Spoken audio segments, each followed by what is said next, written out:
Holding के साथ last wicket की 112 रन की पार्टनरशिप थी। उसको कहा जाता है कि ये इनिंग्स जो है ना, ये दुनिया की मतलब कि बहुत अच्छी इनिंग्स है। उसमें रज़ाक की भी आ जाती है एक। उसके बाद बहुत सारे लोग खेले, लेकिन हारा हुआ मैच जिताने में आप कह सकते हैं एक रिचर्ड्स की और एक अब्दुल रज़ाक की, जो कि अबू धाबी में की थी, और भी होंगी, याद नहीं आ रहा। अफगानिस्तान को हराने के बाद पोस्ट मैच सेलिब्रेशन के दौरान ऑस्ट्रेलियाई कप्तान पैट कमिंस ने बताया कि उनका लक्ष्य किसी तरह 200 रन तक पहुंचना था, ताकि बांग्लादेश के खिलाफ विश्व कप के आखिरी लीग मैच से पहले नेट रन रेट बेहतर रहे। उन्होंने कहा, मुझे नहीं पता कि इसका वर्णन कैसे करूं। शानदार जीत, ये अब तक हुई सबसे बड़ी चीज है। तो फिर चलिए, पाकिस्तान मीडिया का क्या रिएक्शन है, देखते हैं। मुझे लगता है कि greatest innings of ODI cricket. मुझे ज़्यादा हिस्ट्री मैंने नहीं उसकी तरफ नहीं जाता कि कब शुरू हुई, किसने क्या क्या किया। इससे अच्छी, इससे बेहतर सिचुएशन हैंडल और इससे ज़्यादा करेजियस बैटिंग मैंने कभी ना देखी और ना ही शायद मैंने सुनी किसी के भी मुंह से कि जी फलां ने ये किया, फलां ने ये किया। दैट वाज जस्ट स्पेशल जो हमने विटनेस किया। एक मुश्किल तरीन सिचुएशन जहाँ पे लगता था कि शायद अभी मैच खत्म हो जाएगा, लेकिन वो जो सेल्फ बिलीफ था वो इतना ज़्यादा था मैक्सवेल का कि उन्होंने किसी भी लम्हे अपनी तकलीफ, अपने वो तमाम जो स्पेन में से वो गुजर रहे थे, उसको अपने ऊपर हावी नहीं होने दिया। और एक कामनेस थी उनकी while chasing that runs, even though he was not moving his feet at all. उनकी बॉडी बिल्कुल काम नहीं कर रही, but you know the self belief that was that high कि उनको लग रहा था कि मुझे जो भी आएगा मैं उसको अपनी मर्जी से खेल सकता हूँ। तो मैंने तो खैर अपनी ज़िंदगी के अंदर मैंने क्रिकेट को जितना देखा, फॉलो किया, मैं नहीं समझता कि इससे बेहतर इनिंग्स मैंने कभी विटनेस की है।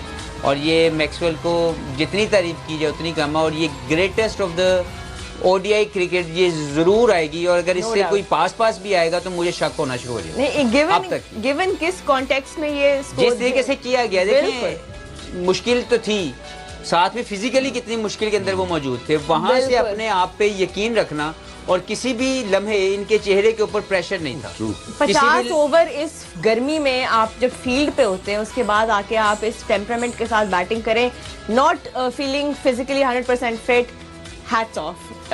VK, I want to take your take on this. I know you have a lot to say on the way he batted, the manner in which he scored those runs. In the end, it wasn't even about the rotation of strike anymore. He was only dealing in boundaries. क्या कहेंगे आप Glenn Maxwell की innings पे?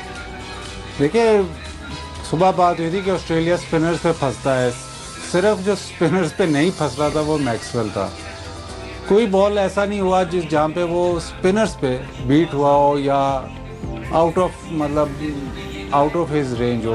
Outstanding, वो हमें पता है कितना बड़ा प्लेयर है जब वो चल जाता है, और स्पेशली स्पिनर्स का बहुत ही डेंजरस प्लेयर है। आज जो जिस तरह अपनी विल से वो छक्के उसने स्पिनर्स को मारे, और जिधर चाह रहा था वहाँ मार रहा था, तो वो मतलब once in a lifetime innings होती है। लेकिन प्लेयर भी ऐसे होते हैं कि बहुत कम प्लेयर ऐसे ये कर सकते हैं। आप इसकी सीलिंग, मैं सीलिंग की बात करता हूँ, इसकी सीलिंग बहुत ही हाई है। जिस दिन ये चलता है, मतलब आज देख लें, इसकी सीलिंग बहुत ही हाई है। ऐसी इनिंग्स आम प्लेयर नहीं खेल सकता।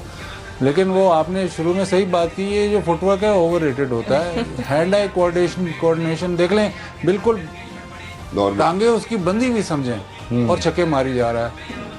वो कहते हैं जी स्विंग ऐसे होना चाहिए, वैसे होना चाहिए। बॉल देख रहा है और मार रहा है, और ग्राउंड से बाहर जा रही है। रिस्ट है या फोर आर्म है, जो भी है, पैर नहीं हिल रहे।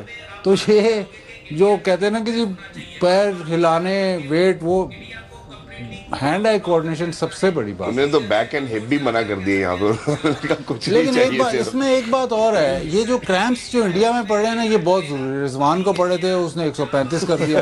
इसको पड़े, इसने 200 कर दिया। ये वाला क्रैम्प जरूरी है, पता नहीं कैसे पड़ता है। कौन सा क्रैम्प है ये? आई थिंक इसके ऊपर स्टडीज होनी चाहिए। लेकिन हफीज, यहाँ पे जिस तरह, ठीक है, ड्रॉप चांसेस और जो हाफ वॉलीज पड़ी थी उनके ऊपर भी हम इन डेप्थ बात करेंगे, लेकिन जिस तरह हम अभी उनकी लिमिटेशन की बात कर रहे हैं, not taking anything away from the way he batted, but जिस लिमिटेशन के साथ वो खड़े हुए थे क्रीज पे, Afghanistan had a lot of chances to create chances. कहाँ पे गलतियाँ हुई? एज अ बॉलर आप क्या देखते हैं? देखो, मुझे लगता है कि बहुत सी ट्राई की, कप्तान ने भी हर जगह पे बॉलर चेंज भी किए, लेकिन मैं वो जो कॉन्फिडेंस था ना उनके चेहरे पे, अगर आप जो आखिरी 150 रन उन्होंने किए हैं एज ए टीम जो आखिरी 150 रन से, वो टोटल कंट्रोल था और उनके फेस के ऊपर कहीं पे प्रेशर नहीं था। इवन कमिंस जो थे वो इस पूरे सफर में, ये जो उन्होंने जर्नी की ये जीतने की, ही वाज जस्ट एक सपोर्टर थे कि जो सिर्फ या तो पूरा ओवर वो हमने ब्लॉक करते हुए देखा, या मैक्सिमम उसके कहने पे अगर मैक्सवेल ने बोला कि सिंगल लेनी है तो सिंगल ली, तो सारा एक बंदे का कंट्रोल था। और उसका सेल्फ बिलीफ कितना होगा कि जहाँ पे 150-200 रन करने हैं और 7 आउट हो चुके हुए हैं, वो खड़े हैं और वो उनको ये कह रहे हैं कि मैं ये पूरा मैच फिनिश कर दूंगा। और मुझे लगता है कि इस तरह की जो फिटनेस के साथ मैंने बताया कि मैंने तो नहीं देखी, और मुझे नहीं लगता कि इससे पहले किसी ने भी ऐसी फिटनेस की होगी कि इतनी ग्रेट इनिंग्स जिसमें वो अकेला वो तकलीफ में भी है, लोगों को आते देखा है तकलीफ के अंदर और कोई सपोर्ट करते देखा है, लेकिन उसने तकलीफ के अंदर मैच भी खुद ही जिताया, सारे छक्के भी खुद ही मारे। तो मुझे लगता है कि जो शाहिदी हैं उनको भी एडमिट करना पड़ा होगा कि उन्होंने हर वो कोशिश कर ली, लेकिन कोई भी चीज़ उनके काम नहीं आई। तो प्लानिंग जो भी थी वो सिर्फ एक ही थी कि मैक्सवेल को कैसे जो है इस पूरी क्रिकेट का जो है जो ओडीआई क्रिकेट उसका ग्रेट इनिंग्स खेलने के लिए अपना रोल कैसे प्ले करना है। कितने छक्के मैंने खाए हैं, कल को ये बताया जाएगा कि मैक्सवेल ने वो जो 200 रन किए थे उसमें मैंने 5 छक्के खाए थे। अफगानिस्तान के लिए तो उन्होंने जो कैचेस छोड़े, स्पेशली जो मुजीब का कैच था, वो तो उन्होंने सेमीफाइनल स्पॉट छोड़ा। मुझे लगता है कि अब उनके लिए और ज़्यादा मुश्किल होगी, क्योंकि ऐसे डिफीट के बाद दोबारा से अपने आप को रीगैदर करना और जाके फिर 2 दिन के बाद दोबारा एक अच्छी टीम के साथ उनको जीतना, ये उनके लिए मुश्किलात पैदा कर सकता है। लेकिन आज के मैच को मुझे लगता है कि शाहिदी हर एक ओवर के स्टार्ट में यही सोचते होंगे कि अभी एक आउट हो जाएगा, लेकिन उस ओवर में फिर 2 चौके 2 छक्के।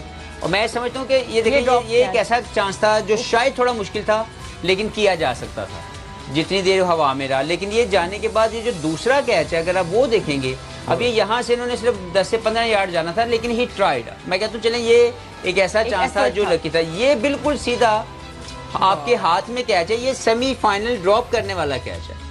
और इसके बाद फिर मैक्सवेल ने फिर अगर आप इसके बाद उनका साई ऑफ रिलीफ देखें, and then he thought like this is my night. और मैं आपको बताता हूँ कि ये मैच कैसे जीता जाएगा। और आप देखें कि जो कप्तान है वो like he plays all the good shots, लेकिन उसने कोई अटेम्प्ट नहीं की किसी एक जगह पे। 60 समथिंग उन्होंने बॉल खेले, किसी एक जगह पे उन्होंने शॉट अटेम्प्ट नहीं की। सो ही वाज जस्ट देयर कि मैं यहाँ पे रहता हूँ and you play all the shots. और वहां से ये 200 रन्स की जो एक, अभी तो बहुत आसान लग रहा है 200 रन्स कहना, लेकिन उस सिचुएशन पे जहाँ पे 7 आउट हुए हों और आपके 200 रन्स रहते हों करने वाले, वहां पे इस तरह की मैच्योरिटी, इस तरह का सेल्फ बिलीफ, इस तरह की अथॉरिटी, करेजियस किस्म की जो इनिंग्स है, ये मैं समझता हूँ कि बहुत आप सिर्फ सोच सकते हैं ख्वाबों में, लेकिन करने के लिए वो सिर्फ एक मैक्सवेल ही था जिसने ये कर दिया। बिल्कुल बीके यहाँ पे इसी बात से उन्होंने कनेक्टेड के जिस तरह पैट कमिंस ने जो जिसे कहते हैं ना एक रिजॉल्व शो किया कि ठीक है he will not attempt anything, because उस पॉइंट इन टाइम पे अफगानिस्तान के bowlers were only trying to get to Pat Cummins, क्योंकि मैक्सवेल तो सेट थे अपने क्रीज पे। कमेंटेटर्स भी इसी तरफ इशारा कर रहे थे कि the only chance they might have is perhaps unsettling their batsman on the other end. तो पैट कमिंस के सपोर्ट नॉक पे आज आप क्या करेंगे? नहीं, पैट कमिंस तो हमने देखा ही नहीं, हम तो सिर्फ मैक्सवेल को देख रहे थे। हमें क्या पता पैट कमिंस क्या कर रहा था। जो मैक्सवेल ने जो पहले 2 ड्राइव मारे हैं स्पिनर को, आपको पता लग गया था कि आज इसके बल्ले पे बॉल आ रही है, और स्पिनर का बॉल ये बीट नहीं हुआ पूरे। मतलब मैक्सवेल जब इस मूड में हो तो फिर 145 प्लस वाला ही इसको तंग कर सकता है, और कोई बॉलिंग नहीं इसको तंग कर दी। मीडियम पेस और स्पिनर को तो आज इस तरह वो चबा जाता है। उल्टी स्वीप मारा है छक्के के लिए, और वो कमिंस को भी समझ आ गई थी कि अगर मैं आउट ना हुआ तो मैक्सवेल में मैच जिता देगा। और कमिंस भी मेरे ख्याल नूर पे काफ़ी बॉलें ऑफ स्टंप से बाहर बीट हुआ है, लेकिन जो डेंजर मैन राशिद था उसका बॉल तो वो बीट नहीं हुआ। जो स्टंप्स में बॉल आया उसने रोका है।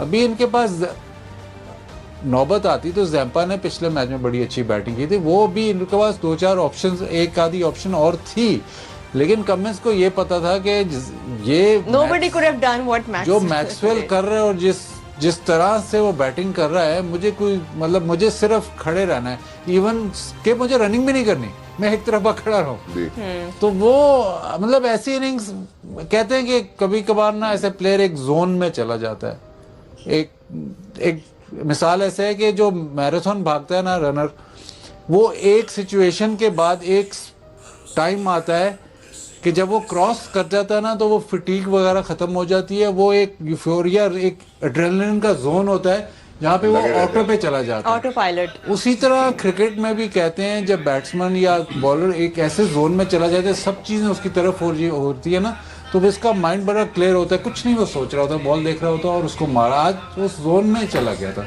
और मेरा ख्याल है कि वो भी कमिंस ने भी वो देख लिया था कि आज जिस जोन में ये अब चला गया है, जिस तरह ये बैटिंग कर रहा है और जिस मतलब सिर्फ बॉल को देख रहा है और छक्का मार रहा है और जिधर चाह रहा है मारा है, तो मेरी ज़रूरत नहीं है उसको, मेरे ड्राइव मारने की ज़रूरत नहीं है, मेरे बस बॉल रोकने की ज़रूरत है। मैक्सवेल ने शानदार बल्लेबाजी की। वह शांत था और उसके पास हमेशा प्लान होता है। मैक्सवेल थोड़ा अलग है, वह हमेशा जीतने के लिए खेलता है। मैं किसी तरह 200 तक पहुंचने की सोच रहा था तो वह जीत की उधेड़-बुन में था। ग्लेन मैक्सवेल की शानदार बल्लेबाजी ने इस मैच को विश्व कप इतिहास में दर्ज करा दिया है। अधिक रोमांचक विश्व कप कवरेज और विश्लेषण के लिए यहीं बने रहे। अधिक रोमांचक क्रिकेट अपडेट के लिए लाइक, शेयर और सब्सक्राइब करना न भूलें।